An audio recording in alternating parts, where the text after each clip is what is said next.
따라다니며 괴롭히는 애굽의 기억, 따라다니며 괴롭히는 애굽의 기억이라는 제목으로 하나님 말씀 증거하도록 하겠습니다. 우리 예수 믿었죠? 예수 믿으면 다 새 사람 됩니다. 대표적인 구절이 고린도후서 5장 17절입니다. 그런즉 누구든지 그리스도 안에 있으면 새로운 피조물이라. 이전 것은 지나갔으니 보라 새 것이 되었도다. 완전히 변화되었다는 것입니다.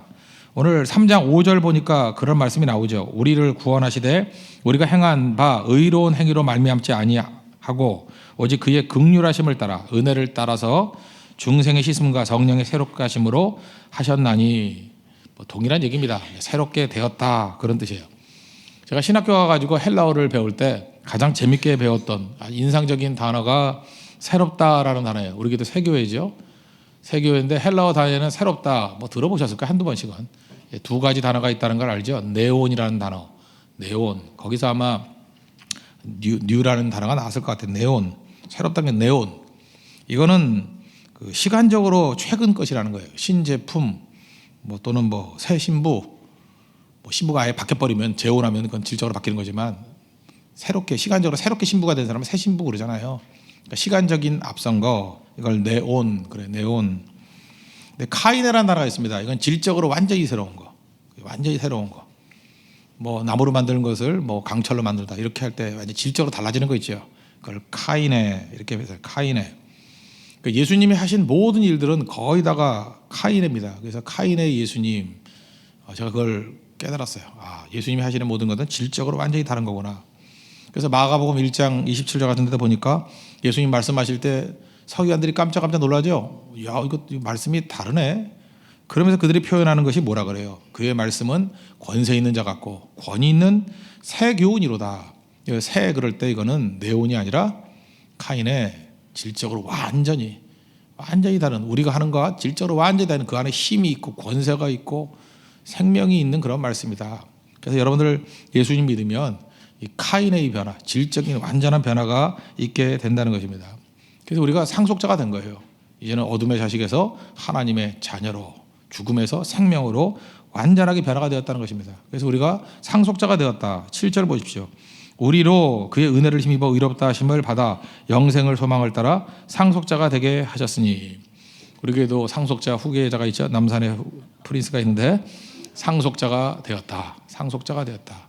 그러니까 하나님의 모든 것들을 다 유산으로 이어받는 자가 되었다. 그런 얘기입니다. 그럼 이건 이론적인 얘기니까 한번 제가 물어볼게요. 예수 믿으면 100% 다 변화됩니까? Yes와 No. 어떤 거 맞아요? 다 변화돼요? Yes? 그렇습니까? No? 그렇습니까? Yes와 No가 아니라 Yes and No예요. 그렇기도 하고 아니기도 하고. 그러니까 예수님 믿으면 완전히 변화가 되었다. Yes라고 말할 수 있는 건 뭐냐면 신분과 소속은 Yes예요. 여러분들이 예를 들어서 어떻게 생각해요? 우리나라에 이민을 갔다는 게 더 좋겠다. 이민을 가가지고 가자마자 시민권을 줬다. 그러면은 그 나라 백성이 된 거는 맞죠? 그죠? 그럼 그 신분에 있어서는 예스. 신분에 있어서는 미국이라 그러면 미국 사람 된 거죠. 근데 영어 한마디도 못해. 예스 너도 모르고 맨날 리얼리 그러고 웃고만 있고. 그러면 안 되잖아요. 그죠? 맨날 김치만 먹으려고 그러고 빠다 못 먹겠다 그러고 그죠? 이러면은 안 되잖아요. 그죠? 그러려고 그러면 한 10년, 20년 살아야 되죠. 아무리 빨라도 몇 년은 살아야 될 거 아니에요. 그럴 때 그 사람들 풍토에 맞는 수준이 바뀌어야 되겠죠. 수준의 변화, 그건 노후죠. 그건 시간이 필요한 거라는 거예요. 우리도 마찬가지입니다. 예수님 믿으면 하나님 나라의 백성이 된 거예요. 하나님의 자녀가 된 거예요. 신분은 즉각적으로. 그러나 그 수준의 변화는 시간이 걸린다는 것입니다. 그래서 이걸 신학에서는 already, not yet 이런 표현을 많이 써요. already 이미 이루어졌지만 not yet 아직까지. 이미 그러나 아직. 그죠? 이미 이루어진 건 뭐예요? 신분의 변화는 이루어졌다. already. 하나님 나라도 이미 이루어진 거예요. already. 그러나 그것이 다 이루어지는 수준까지 가려고 그러면 not yet. 그게 있다라는 것입니다. 그래서 이게 되게 중요한 이유가 뭐냐 하면 요즘에 하도 그 헛소리들을 많이 하는데 모든 종교는 다 똑같다. 종교 다원주의자들 맨날 그런 얘기 하잖아요. 심지어 무슨 명망 있는 어떤 신학교 교수가 하나님과 알라가 똑같다나 이런 소리 해가지고 벌써 하나님 세 글자고 알라 두 글자 다르잖아. 그게 어떻게 똑같아? 예, 말도 안 되는 소리 하고 있어요, 그죠? 그냥 말도 안 되는 소리. 본질이 다르죠, 본질이. 근데 그런 헛소리 하고 있잖아요. 근데 그런 헛소리에 그 연장선이 있어요. 원래 뿌리가 모든 종교가 다 똑같다 그런다는 거예요. 그럼 여러분들 이거 보세요. 우리가 예수님 믿으면 신분이 변화된다. 그러나 수준 변화에는 시간이 걸린다. 이것에서 나오는 중요한 기독교와 이방 종교의 차이점을 알 수 있어요. 두 가지가 있는데 첫째는 뭐냐 하면은 이방 종교는요 결과를 모른다는 거예요. 결과를 모른 채 이쪽 가다 보면 잘 될 거다. 불교도 그거 아니에요. 결과를 알아야 걔네들이 뭐 결과를 모른다 이렇게 막 하다 득도하다 보면 열반하겠지. 나 열반한 사람 한 번도 못 봤어요. 그죠? 득도하다 보면 열반하겠지. 뭐 지금 안 되면 내세 하겠지. 언젠간 하겠지. 맨날 그러잖아요. 그러니까 불확실한 거예요. 그 불교 신자한테 한번 물어봐요. 구원에 확신이 있냐고. 그러면 뭔 소리 하냐고. 다음 생에 뭐로 태어날 것 같아? 그러면 뭔 소리 하냐고. 죽어봐야 알지. 다 그런 거예요. 그죠? 그러니까 불안하니까 열심히 기와장 사가지고 올려야죠. 몰라요, 그거? 열심히 해야죠. 그죠? 그러니까 그거예요. 그 불교뿐만 아니라 모든 이방족의 특징이 다 그거라고요. 그죠? 결과는 몰라요. 결과는 모르고 그러니까 열심히 살아야 된다는 거예요. 근데 우리는 확실히 하는 거예요. 확실히. 확실히 구원받은 거예요. 예수님 믿었으니까 하나님의 자녀가 되었죠. 영접하는 자, 곧 그 이름을 믿는 자들에게는 하나님의 자녀가 되는 권세를 주셨으니 이미 끝난 거예요. 신분의 변환 끝난 거라고. 소속의 변환 끝난 거라고. 이게 굉장히 중요한 차이점이에요. 또 한 가지 차이점은 뭐냐 하면 이제 어떤 종교나 다 성화의 과정은 있잖아요. 변화되는 과정은. 그런데 이방 종교의 특징은 뭐냐 하면 자기 힘으로 해요. 혼자 힘으로 발버둥 치는 거예요. 혼자 힘으로. 그래서 뭐 면벽을 하고 있거나 뭐 누워 자지도 않고 똑바로 앉아 자고 있거나 뭐 절하고 뭐 일어서는 거 뭐 몇 번씩 천배하거나 뭐 천일기도 하거나 뭐 이런 거예요. 그죠? 혼자 힘으로. 근데 우린 차이점이 뭐냐 하면 돕는 분이 계세요. 누가 도와요? 성령께서 도우신다고. 그래서 홀로 순종하는 게 아니고 돕는 분이 계신다. 내 힘으로 순종한다 이렇게 얘기 안 해요. 성령과 함께 동행하면 성령께서 도와주신다. 이게 기독교와 이방종의 근본적인 차이점이라는 거예요. 이 근본적인 차이점은 어디서 나오느냐? 신학에서 나오는 거예요. 신학. 예수님 믿고 의롭다함을 받고 변화가 되었다. 그걸 이제 신학적으로는 칭의 그래요. 칭의. 신분의 변화를 칭의. 그 다음에 수준의 변화를 성화, sanctification. 그 다음에 칭의를 justification. 이렇게 얘기를 한다고요. 이 두 가지 큰 축이라고요.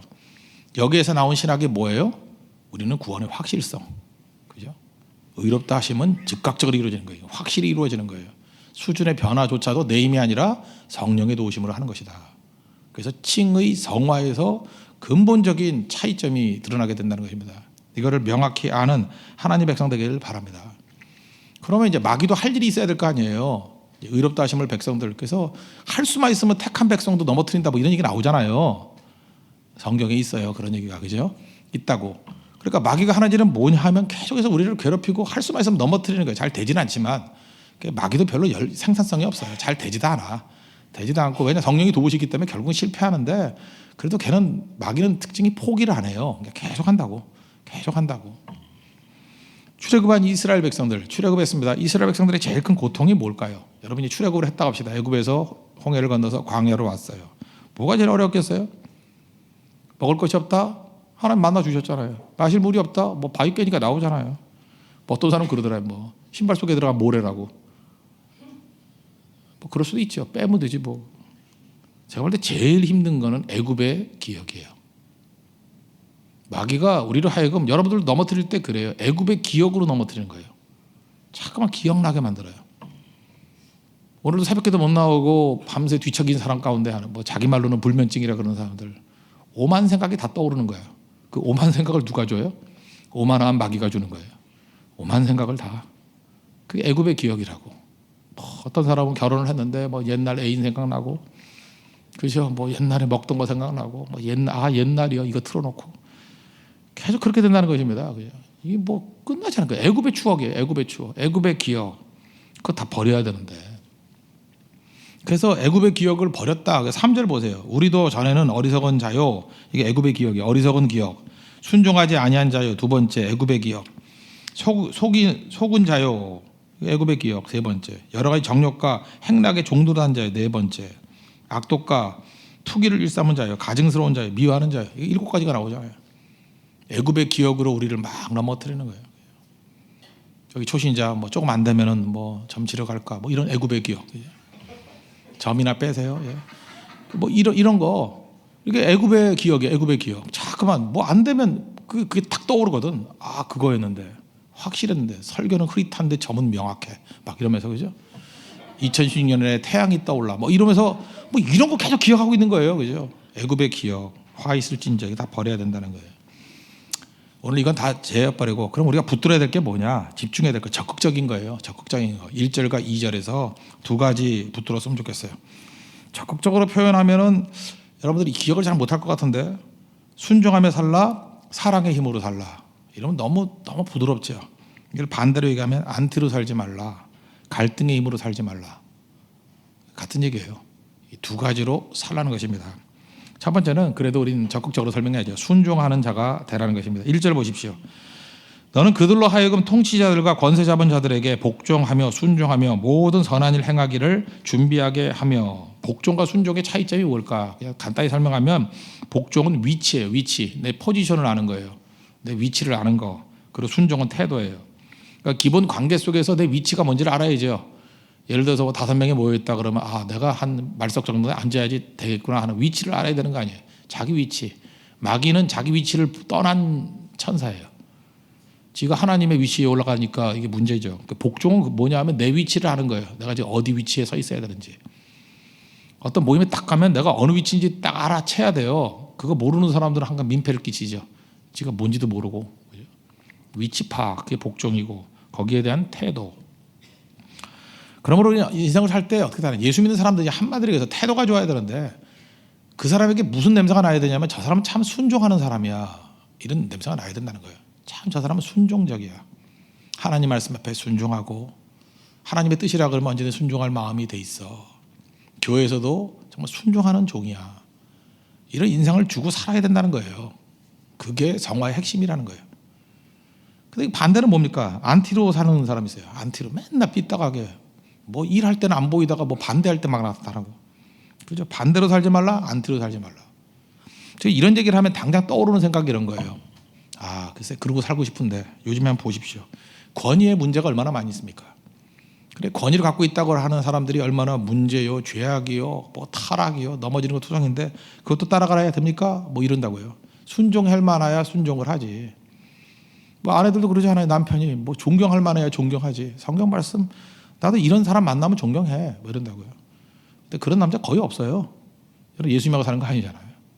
그러니까 이게 중요한 게 뭐냐면 태도가 중요한 거예요. 태도가. 흔들리는 권위도 있죠. 잘못된 권위도 있어요. 근데 그것을 그냥 권위라 그러면 어떤 사람은 태도가 나쁜 사람이 있어요. 흔들고 보는 사람이 있죠. 흔들리나 안 흔들리나. 흔들고 보는 인생. 그건 다르죠. 그리고 권위가 무너졌을 때 가슴 아파하는 것과는 다르죠. 권위를 흔드는 걸 기뻐하고 권위가 넘어지면 신난다 그러고 뭐 기뻐하는 게 보여요. 막 웃음을 참지 못하는 게. 믿는다고 하면서 교회가 잘 되는 거 보고는 별 흥미를 못 느껴. 그리고 교회가 문제가 있다, 다툼이 일어난다 그러면 흥미를 느껴가지고 밤낮 그거 쳐다보려고 그러고. 그게 안티로 사는 거예요. 다르죠. 여러분 저 멀리 있는 얘기 같으니까 그런데 집에 있는 아버지하고 어머니라고 생각합시다. 아버지를 막 흔드는 자녀들이 있어요. 막 흔들어서. 그리고 아버지 막 맨날 욕하고. 그리고 드디어 아버지가 넘어졌어. 그랬더니 할렐루야 기쁘다. 내가 믿을 만한 아버지야 믿지. 그만 동네방네 떠들고 다니면서 우리 아버지 타락했단다. 그거 망나니 아니 망나니? 그러면서 정의를 위해서 아버지를 무너뜨린다. 꼭 IS가 하는 일하고 똑같은 거죠. 뭐 자녀가 부모 죽인다며? 이런 일들이 벌어진다고요. 여러분 어머니가 뭐 예를 들어서 뭐 타락을 했어요. 그래서 그 기뻐하는 게 그 자녀예요. 그게 아 드디어 엄마 집 나갔다. 내가 드디어 이제 엄마 역할을 할 수 있어. 기쁘다. 그 망난이죠, 망난이. 같이 부끄러운 거지. 내가 잘못한 건 아니지만 가슴 아파할 줄 알아야 되고. 그러니까 권위 문제 이렇게 접근해야 된다는 것입니다. 그러면 한마디로 해서 순종이 능력이에요. 순종이 생명입니다. 그래서 하나님의 성령이 여러 가운데 역사하게 되면 반드시 순종의 영이 나타나요. 이 안티의 영, 반대의 영은 이거 가인의 영성이에요. 가인의 영성. 우리 다 넘어뜨리고 우리를 죽이는 것이 될 수밖에 없다는 것입니다. 그리고 2절에 보니까 아무도 비방하지 말라 그랬죠. 이게 순종의 언어는 비방의 언어가 아니거든요. 근데 이게 안티의 영성이 이게 비방의 언어를 쓴다고. 왜 그럴까를 생각해 보면은 언어학자들이 그런 얘기를 합니다. 부정적인 언어는 10배가 강하게 들린대요. 예를 들어서 뭐 어떤 형제가 있는데 뭐 자매라가 더 낫겠네 이건. 오늘 참 입고 온 옷이 참 잘 어울리네. 이러면 임팩트가 1밖에 안 된대요. 오늘 옷이 참 잘 어울려. 뭐 누가 했는지 기억도 잘 못한대요. 근데 누가 딱 지나가면서 왜 옷을 그따위로 입고 다녀? 이러면 10배로 팍 온다는 거예요. 교회에서도 꼭 이렇게 얘기하는 사람이 있죠. 조신하게 왔을 때는 절대 얘기 안 해. 예쁠 때 절대 얘기 안 해. 지가 못생겼으니까. 가만히 있다가 조금 뭐 좀 가슴 좀 파이고 짧은 치마 입고 오면 너 뭐 누구 꼬시려 왔니? 이러면 이게 10배의 임팩트가 딱 와요. 실화예요. 실화. 알아요? 그 사람이 못생긴 사람이에요. 그래서 잘생긴 사람을 못 견뎌. 그게 임팩트가 10배라니까요. 그러니까 자꾸만 그게 이제 자기 인생에서 재미를 들이다 보면은 자꾸만 언어가 강해지는 거예요. 어떤 사람의 행동을 움직이고 생각을 움직이는 거에서는 자기가 말도 잘 못하거든. 대개 이런 사람들은 별로 책도 안 읽고 배운 것도 없어요. 그러니까 세게 얘기하면 먹히거든. 그러니까 자꾸 말이 거칠어지는 거예요. 말이 거칠어져 가지고 그래서 독설이 나오고 강경해지고 그 다음에 부정의 힘을 이용한다는 것입니다. 여러분들 그 중고등학교 다닐 때 못 느끼나요? 이게 착하게 살면 막 애들이 혼내자고 그러잖아. 그럴 때 차마에서 말을 못하지만 탁 욕을 한마디 탁 하면 애들이 분위기가 딱 제압이 되죠. 그것도 독한 욕이면 욕일수록. 전라도 출신의 욕 10개 하고 경상 출신의 욕 10개 황산벌 모아놓은 것 같은 얘기를 탁 해놓으면 기가 팍 죽어나요. 오, 저런 특이한 욕도 다 있네. 임팩트가 10배가 된다고. 그건 약한 거예요. 이렇게 살지 말라는 거예요. 그러니까 순종의 언어를 사용한다는 건 뭐냐면 믿음의 언어고 긍정의 언어인데 이거는 약해요. 약한데 그것이 강해질 수 있는 힘이 어디 있냐? 하나님이 도와주시기 때문에. 그래서 우리는 온유와 겸손으로 얘기해도 그 말이 먹혀요. 왜? 성령의 도우심으로 나가는 힘이기 때문에. 그렇게 살라는 거예요. 이게 성도의 힘이라는 것입니다. 그래서 교회에서도 이게 말 함부로 해가지고 그 주목을 받는 거 그건 정말로 유치하고 치사한 일이에요. 정말 가증스러운 일이에요. 몰라서 아니에요. 다 알아. 여러분들 교회에서도 그런 충동을 느끼죠. 나는 뭐 못해서 못하나? 난 너보다 10배가 아니라 100배의 충격적인 언어를 난 알고 있어. 쓰면 안 돼요. 쓰면 안 된다고.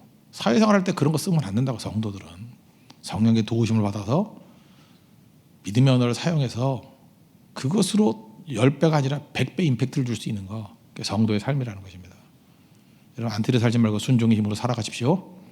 두 번째는 뭐 비슷한 얘기인 것 같은데 그 갈등의 힘으로 살지 말라는 거예요. 갈등의 힘으로 살지 말고 사랑의 힘으로 살라. 2절 중반에 보니까 다투지 말며 이랬죠.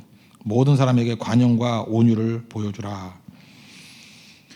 이게 다툼에 사는 이유 중에 하나가 뭐냐 하면은 이런 거예요. 하나님의 뜻이 우선순위인데 하나님의 뜻을 못 받아들이는 거예요. 여러분 우선순위가 되게 중요한 거 아시죠? 팬티를 입고 바지를 입어야 돼요. 그죠? 근데 미국의 어떤 놈은 바지를 입고 팬티를 입었어요. 하도 이상해서 슈퍼맨이라 그래요. 몰라요?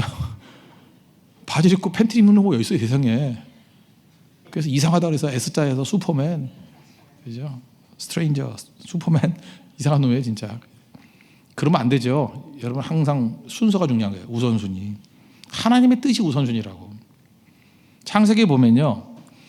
야곱의 아들 중에 조금 전에 우리 야곱의 축복도 불렀잖아요. 그 큰 축복을 받은 사람이 둘이 있어요. 요셉 지파. 야곱의 축복이 요셉에게 한 축복이에요. 담을 넘는 축복. 요셉 지파 중에 그 작은 아들인 에브라임이 복을 다 받았잖아요. 므낫세 에브라임. 얼마나 복을 많이 받았는지 이스라엘이 땅 분배했는데 이 요단 동편까지 다 합친다 그러면 반 정도가 요셉 지파 땅이에요. 그러니까 육적인 축복을 받았어요. 에브라임 지파. 그리고 항상 강했어요. 그런데 하나님께서 영적인 축복은 유다에게 줬네요. 유다에게. 그런데 다른 모든 지파는 이걸 다 받아들여요. 하나님의 섭리와 뜻을. 그런데 에브라임은 이걸 못 받아들여. 원래 1등 하는 놈들은 다 1등 해야 되거든. 위너 테이크스 올이거든요. 다 가져야 되거든. 그래서 육적인 축복뿐만 아니라 나도 가져야지. 그래서 에브라임 지파는요, 하나님의 뜻과 섭리를 받아들일 수 없는 지파예요. 그래서 언제나 이스라엘에 있어서 삐딱해요. 그래서 조그만 어려움이 있으면 문제 제기하고 반대하고 반역과 모반의 지파예요. 대표적인 게 뭡니까? 솔로몬 이후에, 르호보암 이후에 나라가 갈라지게 될 때 여로보암이 어느 지파예요? 에브라임 지파. 그리고 항상 보면은 그 하나님의 메시아 왕국이 이루어질 때 반대하고 나오는 지파가 에브라임이에요. 여러분들 인생에 있어서 갈등의 힘으로 일하려고 하는 사람들은 에브라임의 영성이에요. 망합니다. 요셉 지파임에도 불구하고 다 망해버렸어요. 그래서 안티는 다 망해요. 갈등의 힘으로 일하려는 사람은 다 무너지게 된다는 것입니다. 여러분들 영적인 축복을 누리십시오. 유다 축복. 유다의 축복은 뭐예요? 내가 당장 손에 잡히는 건 없다 할지라도 예배가 우선입니다. 그런 사사기 같은 데 보세요. 뭐 싸우러 갈 때 눈치 보고 있다가 마지막에 등록합니다가 아니라 고성성교도 제일 먼저 합니다. 그러고 먼저 1번으로 가고 뭐든지 이렇게 앞으로 가려고 하는 그 유다의 영성, 그게 승리의 영성이었다는 거예요. 또 다른 말은 사랑의 힘입니다. 갈등의 힘으로 살지 않고 사랑의 힘으로 사는 능력, 이런 그런 능력을 갖는 하나님의 거룩한 종 되기를 바랍니다. 우리 세 사람입니다. 이제 수준의 변화까지 갈 때 많은 유혹들이 있는데 그 유혹을 이길 수 있는 길, 순종하는 자가 되십시오. 사랑의 힘으로 뛰십시오. 반대로 얘기하면 안티로 살지 마십시오. 갈등의 힘으로 살지 마십시오.